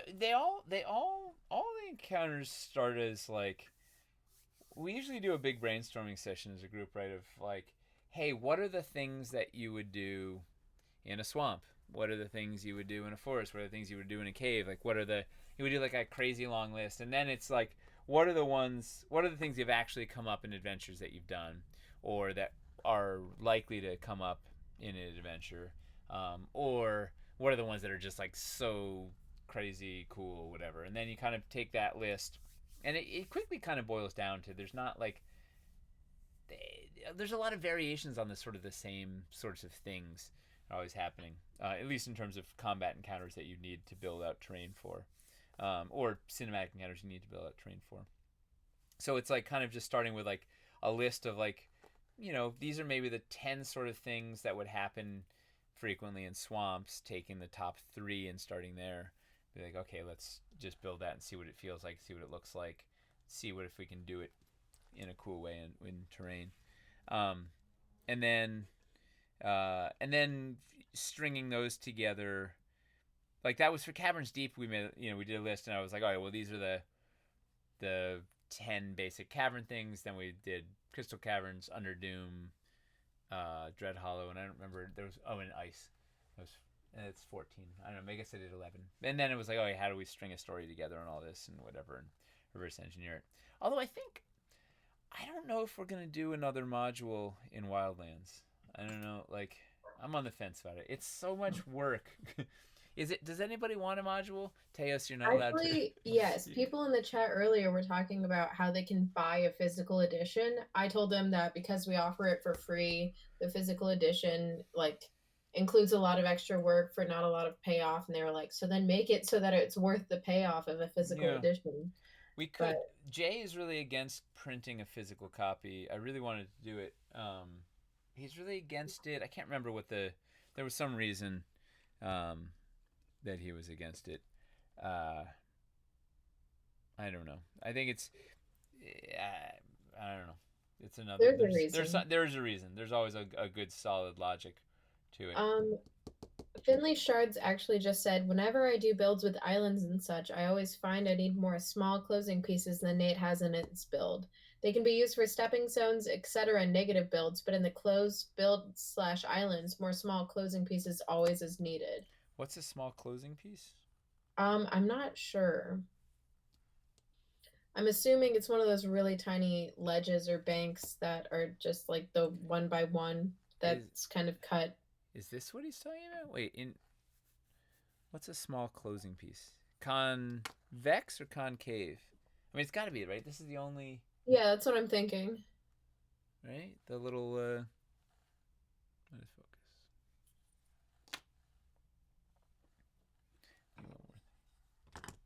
1979 Drago says, so no pre-orders for the next Caverns Deep restock. What happened that would have No, been so great? pre-orders are going to happen. We're hoping to launch it today. It's Right. not quite there. It's been a the whole software plugin is I don't know. It's we're getting there. It's maybe next week. What was it Um, last week that it was like we accidentally had pre-orders for yeah, like a minute? Johanna was testing. She couldn't believe. She's like, "How did somebody see them on?" It was like unpainted devil newts had them for like Oh yeah, 5 minutes, yeah. and someone had discovered it. Yeah, we're testing. We're still working out the kinks in the pre-order app or whatever it is, the program. But we're it's coming. we're getting there. And there were some questions submitted before we even streamed. Oh, And then a general consensus is how set themes work and how you implement words. Like Finley said he knew that Caverns Deep had a keyword sharp, and how you uh, actually synergize the actual building of not just the encounter, but the Kickstarter. that's a good question. So the those are the guiding principles. Like we decide some of the adjectives that shape the the work. Speaking of which, this is kind of a weird, interesting, wacky. It I reminds don't me of know. a turtle. Yeah, it's kind of like especially overhead. It's like it's kind Yeah. of neat.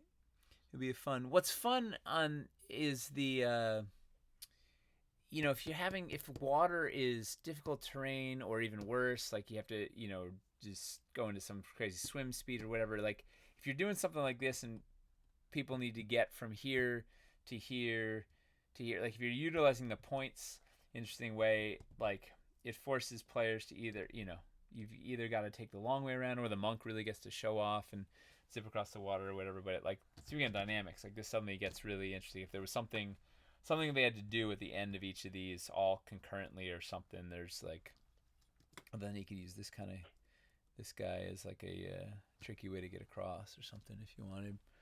This guy was when we did a playtest. Toby animated this thing and used it as like a flying battering ram. Looked kind of like a nautiloid actually.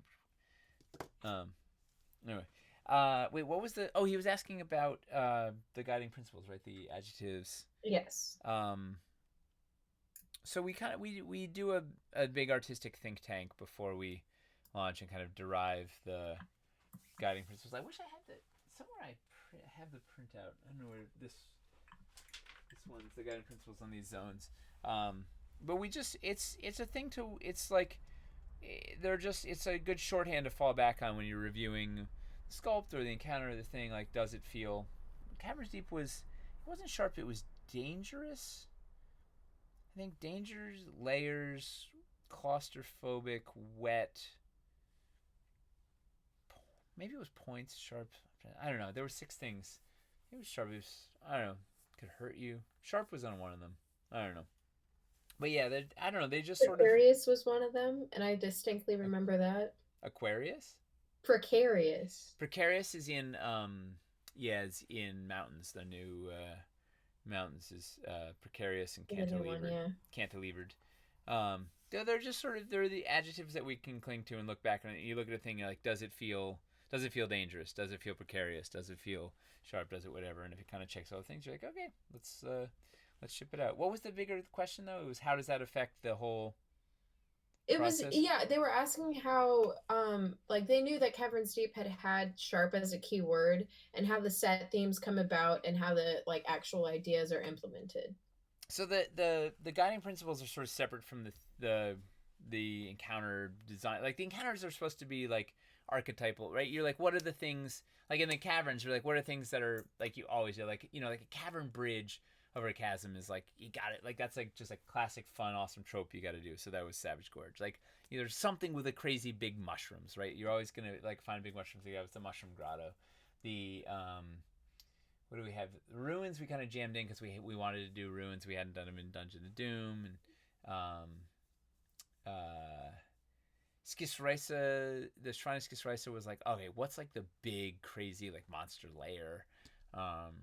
The Hag's Den was like, well, what's that like subterranean workshop? There's a like the place that you set up the villain always wants to set up in like a dark cave somewhere. Um, whatnot. So it's the same. So it's kind of like the guiding principles guide the sculpt, the paint, the feel, and then the sort of archetypal encounters drive kind of the design of the thing, if that makes sense. A lot of people Um, are commenting that this flower on, I think it's your right hand side of the island, there's a hole in it. Not the flower part, but the other part that's compatible with the flower. Sorry, the other hole. Yeah, they're arguing that looks out of place. this one, Yeah, the one, yeah. yeah. So this is, um, yes, this is. Do I have? What do I? So I think we showed it before. So this is an insert hole. Um, that I don't actually have any pieces for it except for this poison bloom, right? So the idea is it's similar to our burrows. Is this thing? Can't tell if it's focused. All right. So this is it's an insert hole that's similar to what we did in our burrows pieces that'll let you swap out different pieces in here. The only piece I have currently is this poison bloom, which is from our Plaguestone pre-order. So we already knew we were going to do these things. I don't know, a year ago. Wow, I guess I already had geometry on this stuff a year ago. Wow. So if you got that, you're already gonna have a piece that fits with your wildlands. So we'll have a bunch of different things that can slot into this hole to fill it in. The idea is that it would let you build stuff in line in kind of a neat way. Slash transition down, right? You could use like things to build like a if you wanted to have a burrow going down or a tunnel going down, or who knows what else we do around that lets you kind of go in slash put a bunch of these pieces in slash then the insert pieces become freestanding scatter slash you can also use them on top of the hole or whatever. So yeah, don't fret. There will not be like a weird giant hole. Like there will be many ways that you can cover that hole up. Mord Life wants to know if there's a dormant version of that the poison bloom. No, but there should be. That would be neat. Yeah, that's a question. Would people prefer variations on, like, would you rather have, if you had the choice between four different, like, if you had to choose between four different plants or like two different variations on the sorrow nest and two different variations on the poison bloom, which would you choose? Would you choose more variety or more, or I guess more options or more variety of a couple options? Hoppy Hoppy Hippo says modular flowers with different toppers. That was a good laugh. Thank you. It made me happy. Ah, as a hippo? Yeah. Let's see if I can remember this thing. A lot of people are saying they would take variations. Huh. All right. Well. With more plants. Wait. Variations or wait. I guess I phrased it. Variations Would you on rather the have plant? multiples? Would you rather have different things or variations on the same thing? That's the Yeah, there's variation. both. I like the idea of both. More plants, modulation. So I guess the plants maybe different things, variation, more plants, different things. Okay, now more people are commenting different plants. Different plants. Yeah. That's So having multiple options that are not modular. Right. That was my initial my gut is people want more variety, but I don't know. It would be neat to do like a smaller one that's similar to the.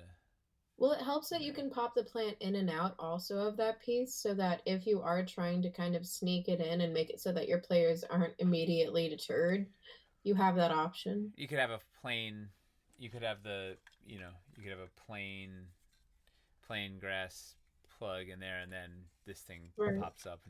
Or even worse, maybe this thing like wanders around and chases you, right? Maybe that it pops out and it can then like start trucking around chasing after you, spraying spores.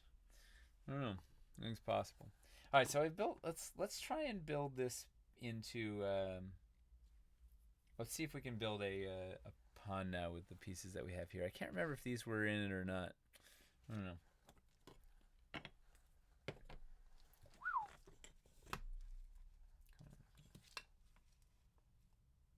Yeah, there's a lot of little details that I often forget to tell people. Like, I don't know. I assume like if I said it once, I assume the world just knows it forever, which obviously is not the case. So like those insert holes are a classic example of that. Right. Yeah, somebody was also asking about how to get the plant and the pre-orders too. So it's kind of like it's Ah, good to be reminded that we have to remind people of things of that we say. everything, yeah. Um, so we will be doing so Plaguestone is a little delayed because of the current pandemic. Wow, we are way short on pieces to get around this thing. Um, but we will be shipping. I think that's gonna ship in July or August. I don't know, but we might do a pre-order for it. Like if you didn't get the initial pre-order, which we did, I don't know, a year ago, um, we might do another pre-order right before it lands, or maybe we'll just go right to the web store. I don't know, but it'll be. You know what you should do is go and sign up for our mailing list, Yep. and Putting it in we'll the chat yeah now. we'll tell you when that's available to order.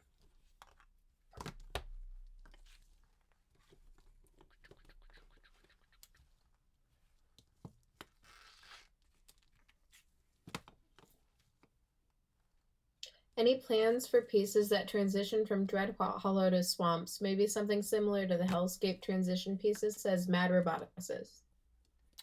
I love that name, by the way. Didn't what did Mad Roboticist do? Mad Roboticist won our giveaway the other day, right? The Yeah, other I think he won it a couple weeks ago. it's awesome. So we're I think his real name's Ryan, maybe? I like the confidence though. You just went for it. You're just like Yeah, you're I'm ripe with it. yeah. So one thing that's solving some of our previous woes about not having, we can use these little the little end caps. Like we can do all sorts of little islands, which is very swampity. Granted, I'm kind of off grid, but who cares? I don't know. We're playing. So interestingly, we're we're shy. Oh, whatever pieces were lying around over here is exactly what I needed. Almost shy one 3-inch bank to be able to make a thing. So it seems like you could. It wouldn't be hard to make a thing that would let you do a full pond or a interesting island. The island has to be kind of a wacky shape in order to get all the stuff in, but it seems like there's hope for being able to do both, which is nice. How did I have it before that I don't know. Yeah, we could just cheat with one more piece. Although you do end up with two of these in there that this guy doesn't have a good home, but he's okay. Ooh, unless I did a dog. No, I don't have an inside. Oh. All right. Are there other? Is that enough? Is that cover encounters? Oh, it's almost 9 o'clock. So there we go. Does anybody else have other encounter questions, or should we show the thing? I realize. Oh, I right before you show the bean. yeah. Naneko would like to say, please make sure to put the magnets if used farther to the edges of the bank, which we did cover last week, I Yep. would like to say. We're like working on the magnets. Yeah, we totally hear you and totally agree and Yeah. are totally on top of that. And please keep flagging stuff like that. I mean, I have to get some and be right back. Just, Okay. it'll take 5 seconds. 5 seconds. All right, enough time for me to tell you that we're starting a new cult. It's called the Cult of Moradin, our dwarven god, and he just needs you to pledge your allegiance to making, anvils and just dwarven weaponry. And, you don't necessarily have to come work for Dwarven Forge, but it would be very nice if you worked for Moradin, the dwarven The All Father. overlord. Mm, the Great Dwarf Oh, hey, you're Father. back. Yeah. I hear that. Hey, we have an unexpected visitor. Oh. Yeah. Dude, you're not allowed in here. This is. See this guy? Ah! It's a Tarrasque-sized displacer beast, minus a few legs and tentacles. Ugh. Yep. The only, the only place in the house forbidden to the cats, Is the basement? the workshop. I Yeah, understand that. yeah. I got it. Like it's yeah. It's Cats kind are not meant to be on places that already don't have enough room for yeah. ledges. I'll let the kids in here. Like Yeah, that's but cats are precarious and will knock everything off of your counter. they're just jerks. Like they're genetically engineered to be jerks. Like that's fine. There has to be an acronym for a cat that says genetically Yeah, engineered jerks, yeah. but No, CH. I love cats. I'm a big cat person, but they're jerks. Yeah, like this needs a thing. It needs something like, this would be a classic example. We need like something like cool in there. Like, anyway, so let's see if okay, we got this. Whirlpool? Oh, something cooler. Yeah. Oh, Whirlpool would be good. No, I mean like when people were asking about sort of design, like this would be an example of like, I'd look at this. Ugh. Anna Nax 79 says she has 5 Maine Coons, Wow, now that's a which is awesome that's because a Maine Coons are one of cat. the They're best like kinds of cats.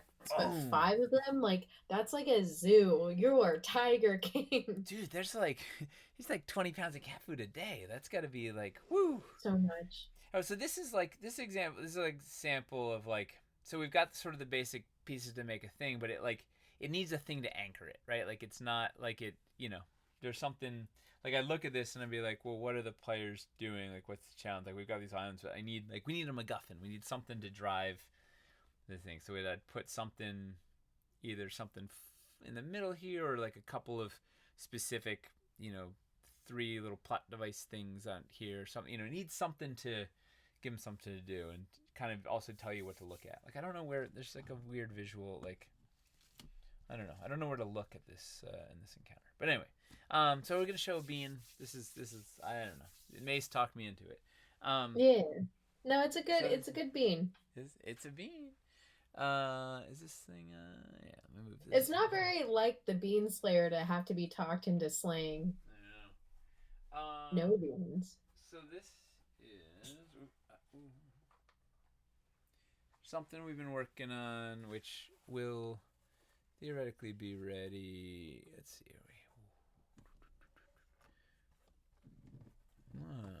Does that read? Yeah.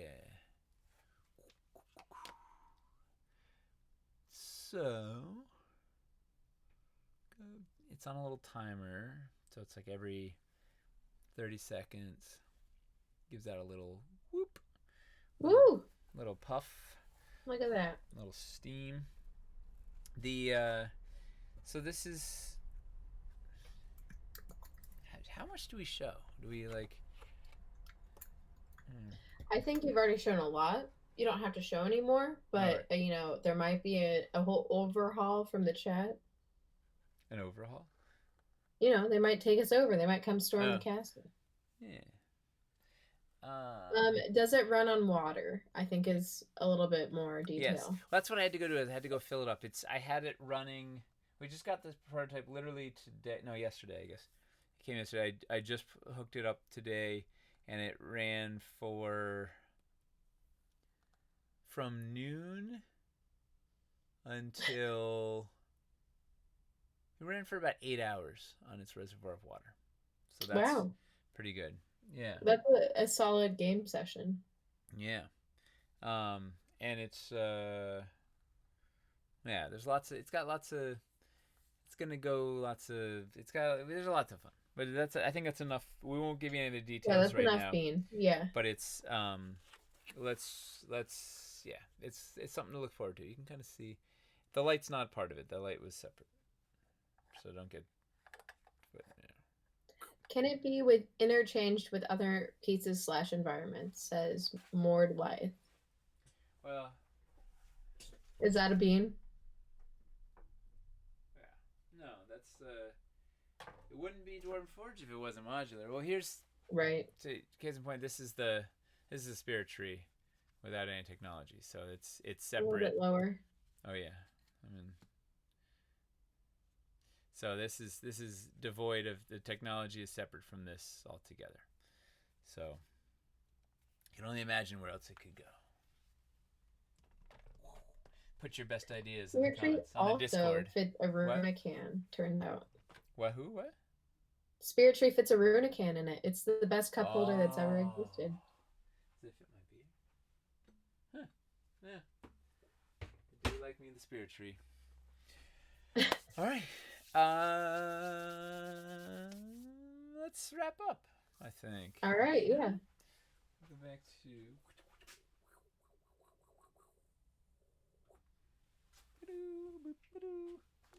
All right. Did we cover everything today? I think we did. We got the fan fill. We didn't have a giveaway today because we're doing a giveaway on Friday. Right. And I don't know. Do we have any other wrap up news? Just remember to follow the Wildlands page. Can't stress it enough. That is how you stay updated. Thank you for commenting and asking these questions. We do appreciate hearing feedback Yeah. also. If you want to leave feedback, there is a Discord channel that you can post on. We also have a forum. We have a Facebook page. If we get to, I think, 1,000 followers on Facebook, we are going to do a giveaway. And there are already 115 on our official fan Facebook page. 115? 116, sorry. Also, Chris is telling me that you're off mic. Oh, right. So we also have Twitter and Instagram, just any way you want to follow our updates and everything. We have social media, but you can also join our newsletter and our mailing list. And then besides that, our friends at Wormwood are doing a Kickstarter. So if you want to check that out, I'm going to post the link right now. As always, thank you guys for tuning in, and we're going to keep the updates coming out as much as we can. We are in a pandemic, so we are not as certain as, I mean, there's like no certainty with any company, so it's like an adventure. There's mystery afoot. lots But of mystery. let us know. We love your feedback. We love your comments. Post in the Discord or on the forums or on social. Like, let us know what you want to see on this channel. Right. Let us know what some other subjects for on the Anvil. We're initially conceived when we had we were all in the office or whatever. It was we are like, oh yeah, we'll just each week it'll be easy. We go to different people. We'll do it, and now we're kind of stuck in my basement, so it's a little harder to figure out what content to deliver to you guys. So let us know what Yeah, you'd we're like not to a see. rock band, No, we're not. but basement shows are the best, so So it's okay. let us know what you'd like to see. Give us keep the feedback coming. Um, And if you don't have plans this Friday, Erin's going to be doing a painting stream at 6 p.m. Woo! Eastern time, which is when we're doing the giveaway also. She has some insight for the city builder paint scheme and kind of like the Tudor and the stone building. So should be a lot of fun. She's also on the next on the Anvil. So we'll see you next week for that. And then you'll be able to kind of give it a glimpse into how she paints and what it does in the whole process of things. Yeah, and we have A lot more complicated than you'd think. D&D on Monday. It should be fun. D&D on Monday also, yes, at 6 p.m. Monday 7. Eastern time. 7. 7, sorry, yeah. 7 p.m. Eastern time on Monday. We're going to be having our next, not, I wouldn't even call it a one shot, but it is a standalone kind of story where it's, like you said before, it's like a sitcom where you don't have to know what happened before, but Yeah. you could carry on, know, and then get attached to players if you want, and then not have to know too much of a backstory. It's like old. It's like Star Trek. Is how we Yeah. right. We're all in the Enterprise is full of a bunch of different characters, but the away team that goes down to the new planet they discover is different each week. So it'll be 5 members of the away team out on a thing, but it'll wrap up by the end of the episode. But Q might show up and be a recurring thing, or Right. whatever. Like The Borg could roll you in. and Nina are both playing your old characters too, Hi. which were like fantastic.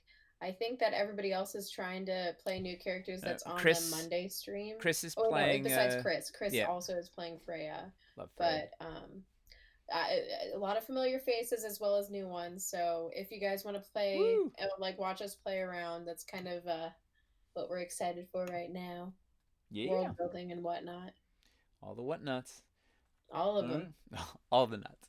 All right. Well, I think it's enough for tonight, right? we're Right. thank you guys for taking the time to hang out with us and for thoughtful questions and insight. And we'll be back next week with with more waterfall adventures and who knows what else. Um, Waterfall 5.0. Dude, the waterfall, that thing. It's when it's finally done, it'll be at least it'll be done. So we'll get there. Hey, that's a famous Mark Twain quote. When it's finally done, it's going to finally be done. So, Yeah, I thought it was a Yogi Berra. I don't oh, it is. You're right. know. It is Yogi. I get them mixed up all the time. Right? A classic, classic. They're the same person. All right. Well, Never seen them with the same picnic basket. thank you guys. We'll see you soon. Have a good one. We need some sort of sign Bye. off, like like stay dwarven or something, or Stay dwarven. yeah, Okay, for yeah. Moradine, or for the dwarf Forge father, on, for the buddies. for John, for John Wayne, for Forge John. on, forge off. Oh, okay. Yeah. Forge on, Garth. All right. Uh, good night, everybody. Thank you.